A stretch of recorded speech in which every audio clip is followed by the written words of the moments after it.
இந்த நிலத்திலே உனக்கு சொல்றேன், ஐயா எம்ஜிஆர் நடிகர் நினைக்காத, 1.5 மணி நேரம் ஆனாலும் எழுதி வச்சு படிக்காம பேசுவாப்ல. ஐயா விஜயகாந்த பாத்துக்க, மனசுல இருந்து பேசுவாப்ல, மக்களின் மொழியிலே பேசுவாரு. ஆனா ஐயா ஸ்டாலின் கூட இந்த மாதிரி சின்ன சீற்றா.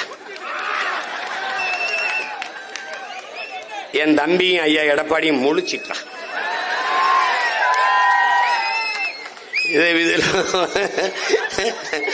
பார்த்து எழுதுற மாணவன், படிச்சு எழுதுற மாணவன், எந்த மாணவன் நல்ல மாணவன் நீங்க தான் முடிவு எடுக்கணும். என்ன பண்ணிக்கிறது. இப்ப பாத்தீங்கன்னா இருங்க வாரு, இவங்கெல்லாம் மழையில பேச முடியாது, காகிதம் நனைஞ்சிரும். அது எந்த ஊர் பேரு, ஒரு ஊர்ல வந்து கோயமுத்தூர்ல நல்ல இட்லி மீன் குழம்பு அருமையாக இருக்கும், இங்கே சுக்கா நல்லா பக்காவா இருக்கும். டேய், இதெல்லாம் ஒரு தலையம் பேசுறதாடா.